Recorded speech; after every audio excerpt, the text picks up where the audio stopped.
Hello and welcome to episode 4 of the Culture Gym podcast. I'm here as usual with my co-host Carly Richards, and my name's Gareth Shackleton. Hi Carly, how are you? I'm good, thank you. How are you? Very well, thank you. Yeah, good week. Interesting week. Good. Yeah. So, what have you been up to? Well, the usual in many ways, but yeah, a couple of things I guess of note. One is my paper was rejected. Oh. So regular listeners will know that last week I mentioned I'd written a publication for an article for a scientific publication, fully peer-reviewed, so rigorous, not just a blog post that you post up on the internet, and it was rejected. But for technical reasons, as far as I can gather, they don't really give detailed reasons. It's more of a I didn't dot an I or cross a T, that kind of thing. So yeah, well, you have to for that kind of thing. So it could be the slightest little issue that they have with it. That's right. Are you going to resubmit? I've resubmitted it to a second journal, and well done.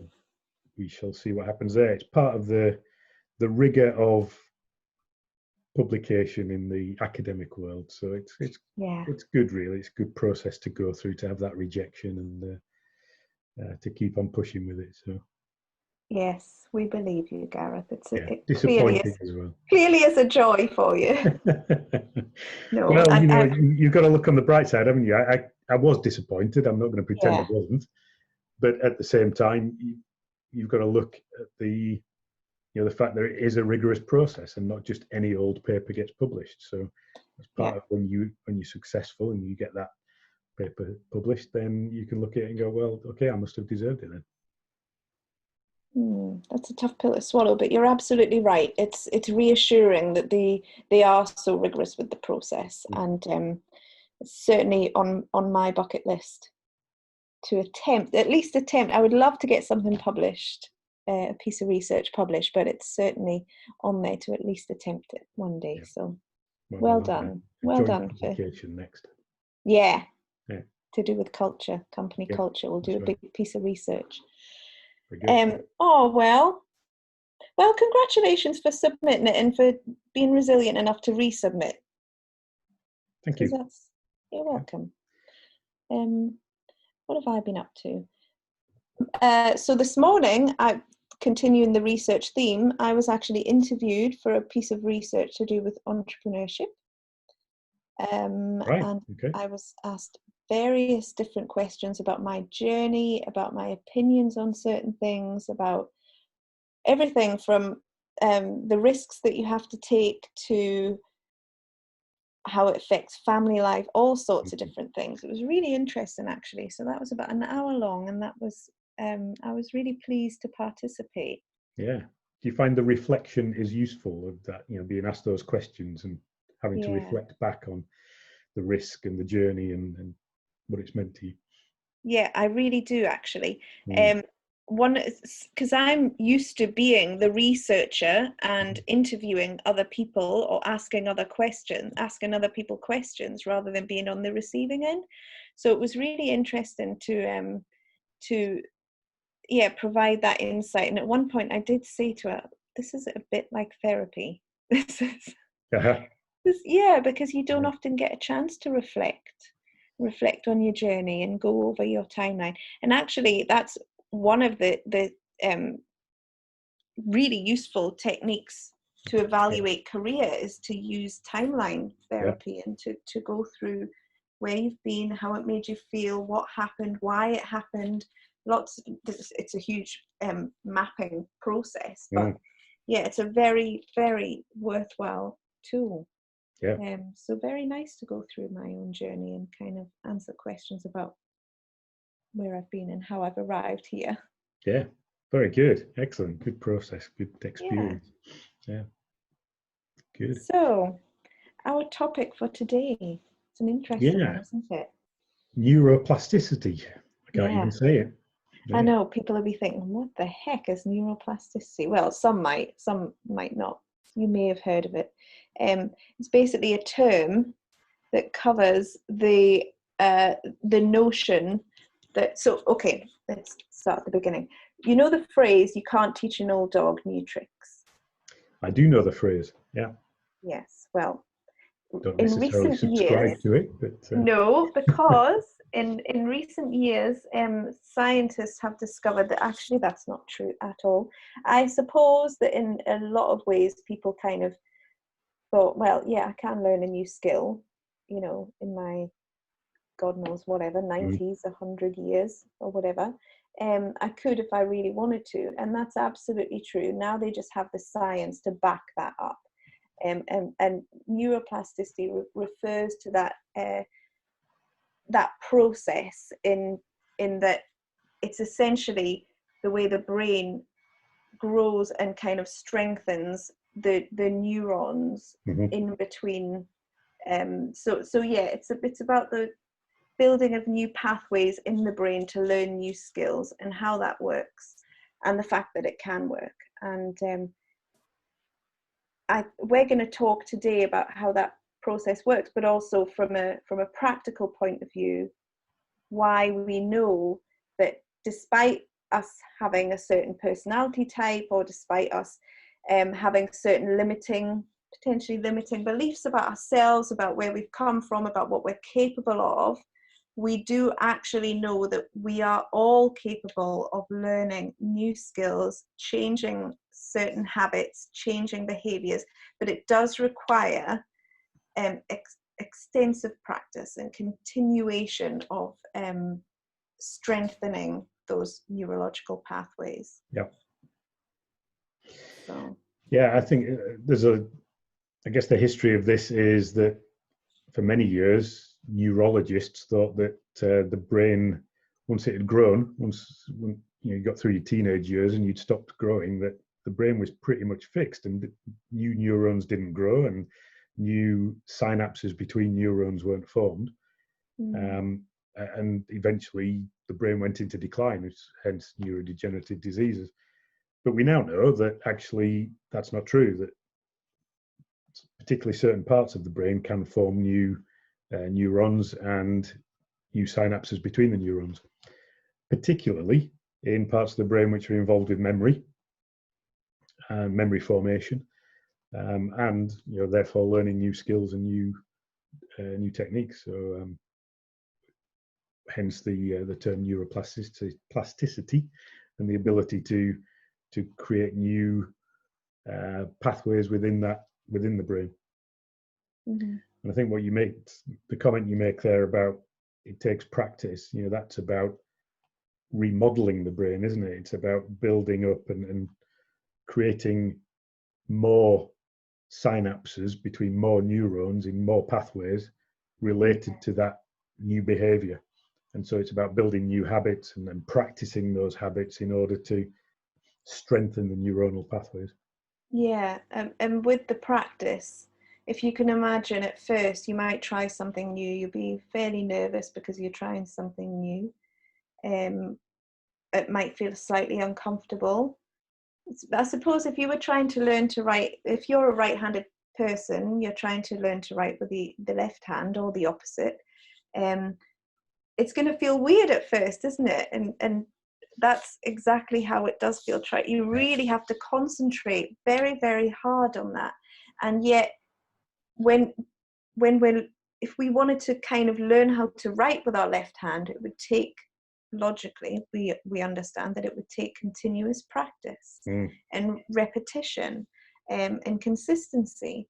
And so we might start out with a neurological pathway that's, obviously this isn't true, but if we think of it in terms of a helpful way of understanding, we might think, well, at first that's basically just a teeny tiny little thread, and the more we do it and the more practice we have and the better we get at it, that thread begins to grow. It's almost like someone's weaving in more and more threads, and then it becomes as thick as a string, and then it becomes really strong, and eventually it's going to get to something that you don't even need to think about, you can do automatically. And that's why when we learn to drive, when we learn any new skill, eventually, if we do it enough and we do it consistently, that behavior will become a learned habit, and it will become almost automatic, something we don't often need to think about. And that's when it comes to change in behaviors, that's why it can be frustrating when we're thinking about, oh, I really want to do something differently. Mm-hmm.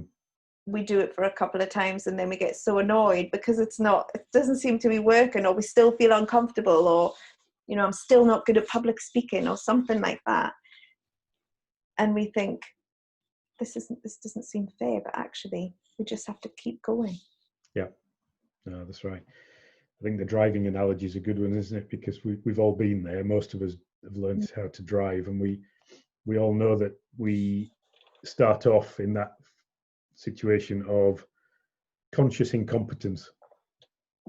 We know that we can't do it. We all those levers and steering wheels and dials in front of us, we don't know what any of it means, and we're very aware of that. We're in that state of conscious incompetence. And then as we start to, you know, the instructor teaches us how to move the gear stick and push the clutch in and move the gears. We start to build up some conscious competence with practice over a period of time. But it's still conscious. We have to think about it, and that's, you know, that process of building up the connections in the brain until we get to the point where it becomes unconscious again. Yeah. You become unconsciously competent. Yeah. And one of the reasons I remember we thought about discussing this today was particularly because of the current situation in terms of so many things have changed. People have had to learn so many new skills, not to mention Zoom. You know, all these new technological skills that people have had to learn, and they've practiced it. And I'm sure anyone who's listening, if you've had to learn something new during lockdown due to work, you'll feel an awful lot more comfortable and confident using that thing now than what you did at the very beginning. And that's a very straightforward example of what we're talking about. When it comes to adapting to life after, the same process will occur. And I suppose the key to behavior change is perseverance. It's not giving up, it's continuing to practice. Even when things seem that little bit tougher, you know, depending on what it is that you're trying to change. Perhaps you're trying to learn new leadership skills as a result of your employees now working from home, and you don't quite understand or know or appreciate just how to collate a team together, or whatever it may be. It's important that we stick at whatever it is that we're trying to change, and that we appreciate that things will get better and things will move on eventually. Yeah, I think this situation, you know, potentially throws people back into that feeling of conscious incompetence again, doesn't it? You know, it does. They're talking about the leadership skills, you know, where you've been used to leading your team, where they're close by, you can interact with them, you understand them because you can see their body language, and it all becomes part of your unconscious competence about leading them. You know, now when they're operating remotely, you don't have those cues anymore. You become consciously incompetent at leading them. And I mean incompetent in the best way, in the sense of you having to learn some new skills about this. You know, just like learning to drive again. So but as you say, it's about the persistence of learning those new skills, about accepting that there's something now that is different and that you may need to learn something new, figuring out what that is, and then practicing those skills again. Yeah, exactly. And it kind of, not that we're going to get into this, but it leads on to an interesting discussion about change in general, because there's a process to change, particularly in I done a wee bit of research around the change cycle and the trauma, dealing with trauma, which essentially lockdown for a lot of people has been quite traumatic. So is this the Kubler-Ross? It is, yeah, it is. And there's certainly a process. I mean, that's the change curve, isn't it? So yeah, it's an interesting one. And I think especially when it does come to behavior change and trying to learn new things, lots of people have learned new things during lockdown, but if you're struggling with learning something new, then just bear in mind that this has been a bit traumatic. And so maybe give yourself a break, or give your staff a break, or yeah, it's back to that empathy as well. If people are struggling with the new norm, with the new way of life. So neuroplasticity, it was just an overview, really, wasn't it? Yeah, I think it's interesting to think about the analogy with, or we could call it cultural plasticity. Or cultural plasticity. You know, because it's all about behaviour change, isn't it? Culture is about behaviour and about those combined behaviours and norms and standards of behaviour that we work by in an organisation, so that we can all work together. And I think one of the things about culture is it's a stabilising force. It's there to help us to work together, to understand how to behave and how to act in order to get things done. And that's a stabilizing influence. We don't have to think about it. So it's that unconscious competence. We don't have to check in with the culture in order to make decisions. It's about doing things on autopilot. And it is stabilizing. So in a way, it's about fixing things, very much like we thought that the brain was fixed, after teenage years, 20 years ago, 30 years ago. To some extent, culture is fixed, and it should be, because it's important that it is, because if it was changing all of the time, then we wouldn't have these rules to operate by. And yet, just because it is those things doesn't mean that it should be completely fixed. And there should be some cultural plasticity to take account of change in marketplace, change in economies, the coronavirus lockdown. You need to change your culture because of those things. So evolution of staff, new staff coming in, that's right, particularly if they're in a senior position. So nice analogy there between neuroplasticity and cultural plasticity, and using the culture, recognizing that it's a stabilizing force, but that it can be changed if you go about it in a very conscious way, and accept that there may be some challenges for people in that, because they become consciously incompetent again in their own cultures. Yeah, and it's essentially starting at the beginning with something. Yeah. Which can be really exciting and people can be really up for, but at the same time, if it's something that they perhaps aren't ready for or aren't completely on board with, it might be a bit more of a struggle. But that's when the benefit of cultural plasticity comes into play, if it's in the workplace, because if you can accept and you can maintain a certain level of flexibility depending on how your employees are feeling and what's going on for them, then all the better. And behaviour change, in fact, is more likely to occur.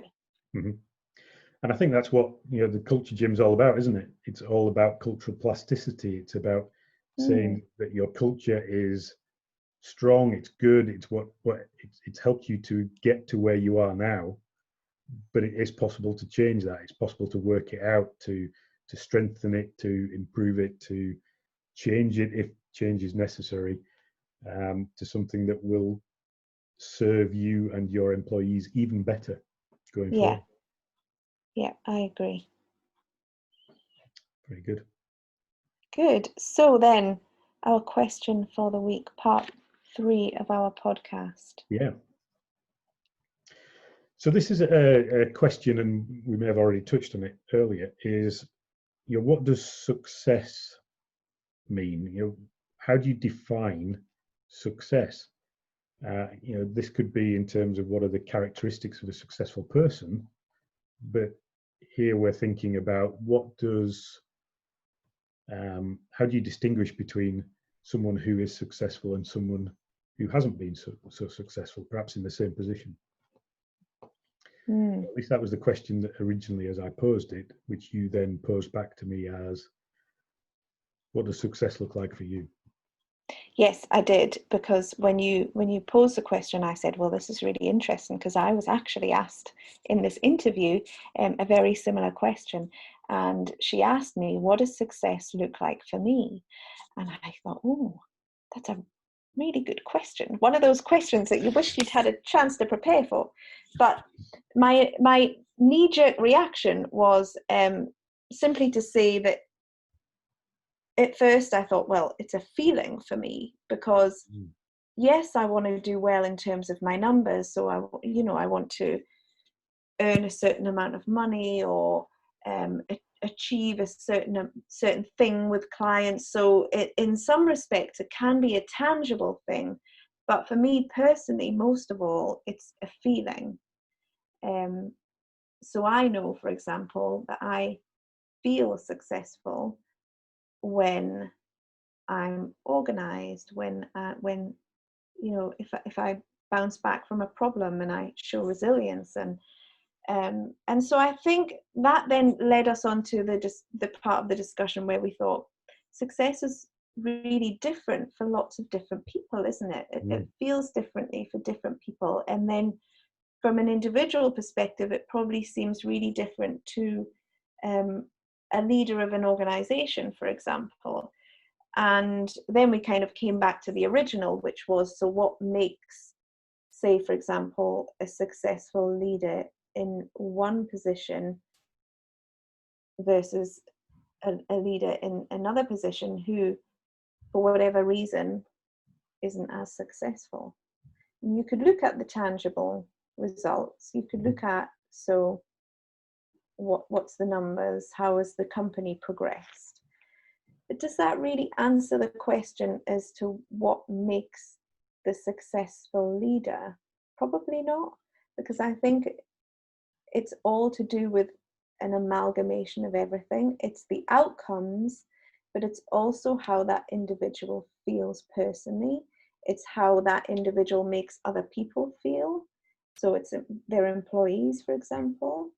And yeah, I think it's an amalgamation of all of these things that determine success. So when we're looking at perhaps setting goals for that leader, or them setting goals for themselves and for the company, we want them to achieve all of those goals, and perhaps that's a sign of success as well. But actually, they need to be setting goals in lots of different areas. So they're not just focusing on, we're going to increase turnover, but at the same time they're annoying all of their staff and they're not supporting any of their staff.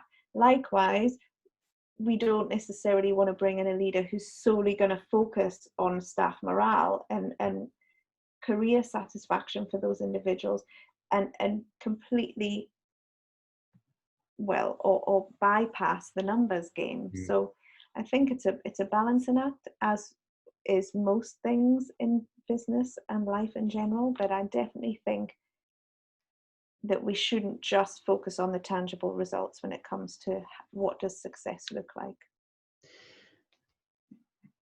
I agree, but I think, in terms of tangibility as well, I think you touched on a really important point, which is goal setting.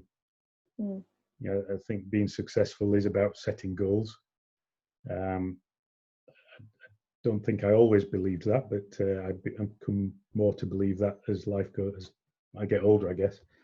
And I think it's about setting goals, and because then you know that you've achieved something, and that feeling that you were talking about can come from the achievement of goals. So I think that has to be part of the process, and tangibility then can come from the goal setting, whether that's about improving employee satisfaction scores in terms of how do employees feel. It might be a very dry and target oriented thing, when we're talking about people's feelings, but it's about putting some tangibility around it, isn't it, around goal setting.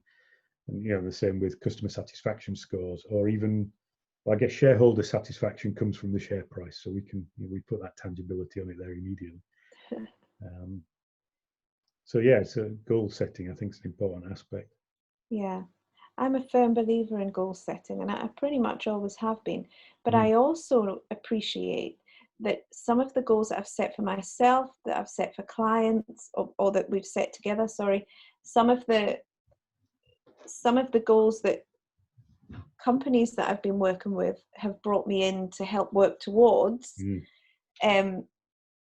I recognize the importance and the success in actually not achieving those goals, but perhaps pivoting or moving towards something different, or because we haven't achieved those goals, something else has happened. And it might not be that they recognize that in itself. It might not be that I recognize that straight away for myself, but you know, if you've got a fairly positive attitude and you're encouraging that positivity, or you've got a high score in psychological capital, for example, then I think actually it's successful in itself to think, okay, so we perhaps missed that, but what did we achieve? What else has come from that as a result? And I think that's an important part of success too, being able to pivot and being able to bounce back. Resilience. I don't think it necessarily makes you unsuccessful if you don't achieve a goal, because, well, the goal may have been unachievable, or you achieved 99% of the target. Does that mean that you were unsuccessful? You know, it probably means that you have done incredibly well to have got that close.